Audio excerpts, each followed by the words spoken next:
Hi, I'm Brian. Welcome to Autogefuehl and welcome to the BYD Atto 3. Now, if you're scratching your head and thinking, why does that sound familiar to me? It's because that quite well-known car rental company SIXT just placed an advanced order with BYD for 100,000 units. The bulk of those are thought to be Atto 3s. Now, a lot of commentators have said, well, that's an advance order. We'll believe it when we actually see the cars on forecourts. But to say that it's a market disruptor is probably putting it a little bit mildly. Right from the get-go, if you look at this Chinese car design, you know that it's a serious proposition. If it looks in any way slightly familiar in terms of styling, that's because all of BYD's designs come from their head of design, Wolfgang Egger. Sound familiar? Formerly the head designer with Audi. So the pedigree of this car is pretty good, to say the least. As you look at this head-on, what I really like about it is it's a great expression of individuality whilst at the same time representing exactly what you want from this class of vehicle. So some pretty unique touches. This really wide chrome strip across the front goes elegantly straight into this headlight design, which does have a very European feel to it, but with a Chinese influence. A lot of German manufacturers say they're moving away from chrome and chrome finishes because they don't feel it's sustainable. It's interesting to see such a bold statement right at the front of this car where they're saying, well, hold on a minute, we're not convinced we're completely done with that design look. And I like the way it really does make a completely new statement. I think the way that it presents says, yeah, it's okay, we get European design, but we have a little something extra to offer for ourselves. So for me, front of this car, a really big hit. 4 meters 45 or 175 inches, round at the side, this car starts looking like a lot more familiar territory. Compact crossover SUV, well, this doesn't do anything to either disappoint or amaze in equal proportions. I like the rugged appearance of this ready-to-use, solid-looking base, and the styling on the side has just enough flair to break up the visual aesthetic, the chrome trim on the windows, the panoramic roofline. Nothing here is reinventing the wheel, but it's all delivered really nicely. And I hate to have to say what's obvious and predictable, but you can feel that German design influence. I think when you look at this car in profile, you start to really understand exactly what it is that SIXT is thinking.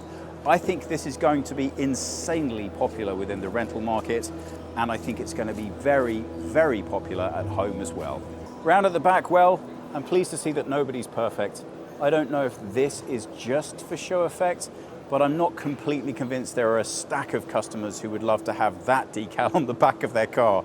It's a pretty bold statement and one that kind of almost makes you want to rear end it a little bit. So I hope that's just there for show effect. And in any case, the rear of the car doesn't need it. Look how nicely this light finish is carried out. Right through it. Again, there's more accenting using a chrome finish, tying in nicely with the red.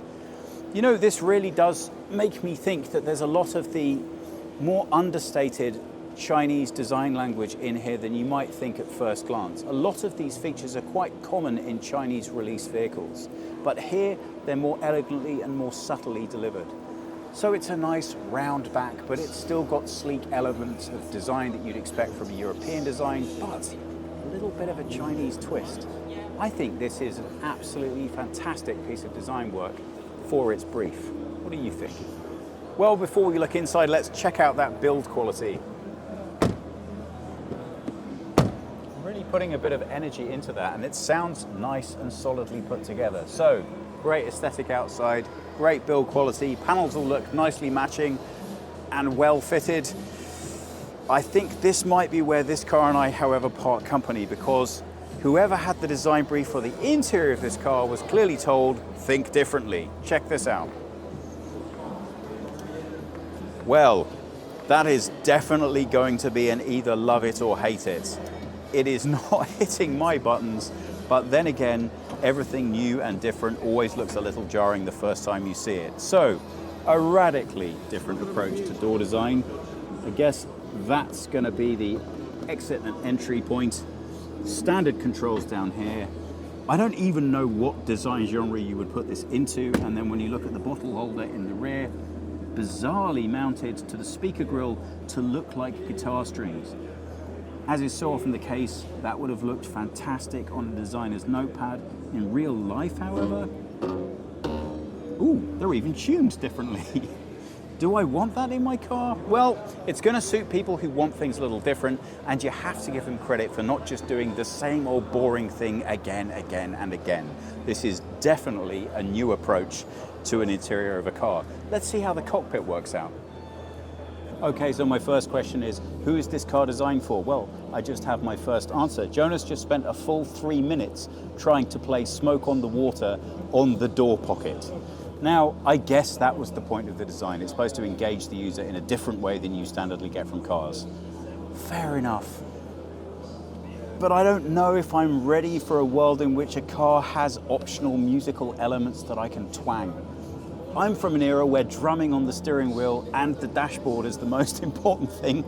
Maybe I'd really like having a guitar built into the door. I don't know. I'm very keen to hear your thoughts.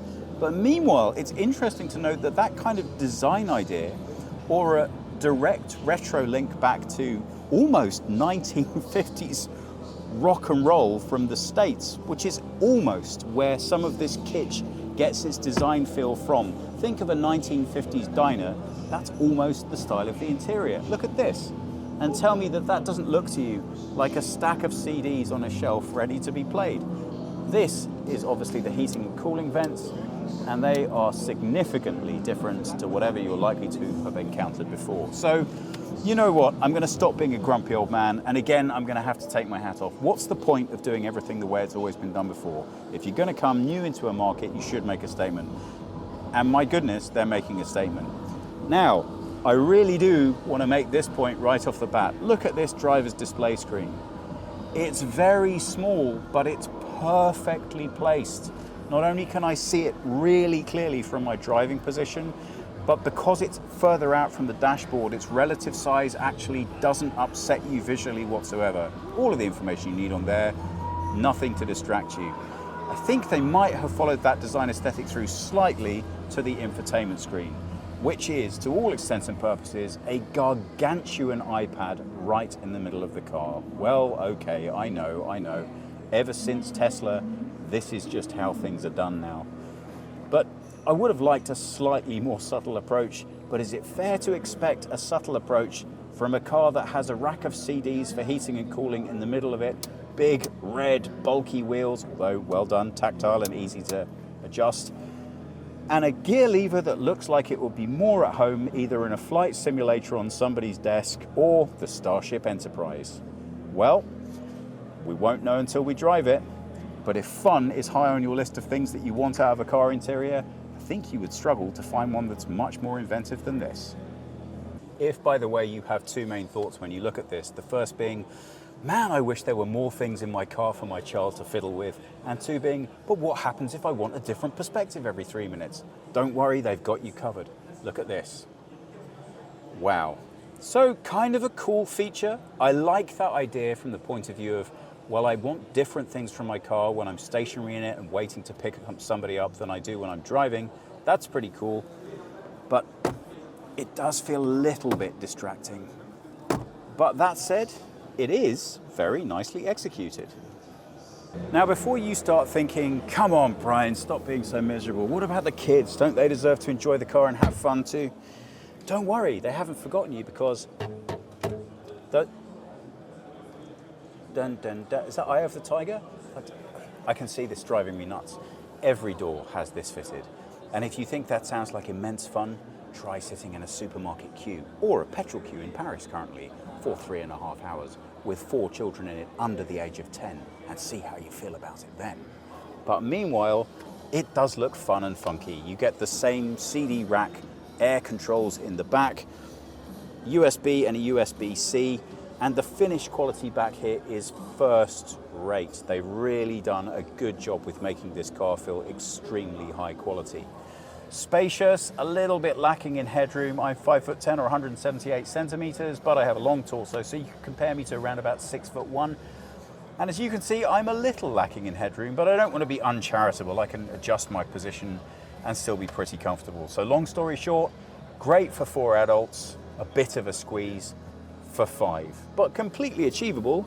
Electric cars obviously not having that central transmission mean that you can make better use of the middle. This is not, having said that, a comfortable middle seat, And beyond a short trip, you're really not going to want to spend a lot of time sitting back here. Good storage though, look at this. I don't think I've seen that before. An actual 2-part pocket in the back of the seat. Ah, good, even more places for children to put sweet wrappers. Excellent. But lots of fun, lots of light, lots of space, good use of light, good use of colors. Really, I have to say it again, I am really pretty impressed. This car is a disruptor. I think it is going to bring change, and I think it's going to sell like hotcakes. I'm going to take a quick look at the boot to see how practically usable it is, but first I wanted to draw your attention to this design detail. Looks rather a lot like fish scales, and I think it speaks very well to the entire design quality right throughout this car. The attention to detail is excellent. Is the boot usable? Let's take a look and find out. Well, first of all, we have to practically see if we can actually get into it. Here we are. Wow, look at that. That is a pretty impressive amount of space. I'm going to guess we can adjust this floor to make it higher so we have a flat entry. So, yeah, there we go. If you want flat entry, you put the base into its highest position. So let's take a look at that first. That is going to give us a total depth of, oh, it's not as big as you might think, around about 79 centimeters or 31 inches. So pretty shallow. You might struggle with a bigger suitcase in there. A load area width of around about exactly, oh, I would say 98 centimeters or about 38, 39 inches. And if you take those side additional storage areas into account, well, that's where you do have a bit of extra space. That goes all the way up to about 1.20 meters or around about 47 inches. So I guess the back's neither fish nor fowl. You've got a really pretty decent amount of room as long as you don't have anything too deep to fit in. Meanwhile, this drop floor is really pretty handy. And as you can see, now they have sort of made it look as if there's a lot more space than there actually is by removing the standard tools that would obviously be in there, but that looks to me like it is enough room for a charge cable. So that's pretty good. And if I drop this floor down to its lowest point, as you can see, there is significantly more depth in here.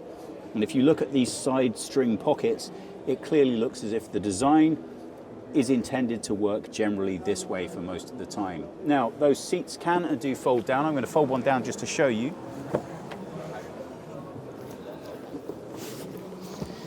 What's interesting here is, as you can see, the flow-through is designed to work with this shelf in its higher position, not its lower one. So if you want to use the load-through, generally you'll want the shelf in its higher position.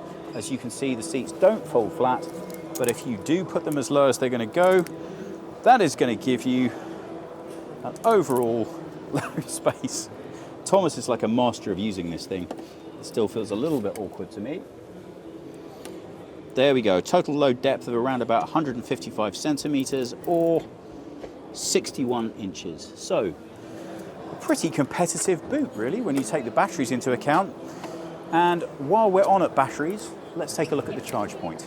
Don't yet have any reliable figures for battery performance, but the battery should be available initially at least in a 50 or 60 kilowatt hour flavor. So you can probably get a pretty accurate idea yourself of what distance that's likely to lead to, but more information on that to follow. You can be pretty sure it's going to be competitive. Design, execution, 2 thumbs up for me. I'm very excited to see how it drives and to see it on the road a little bit less, to travel with multiple children in it. How about you?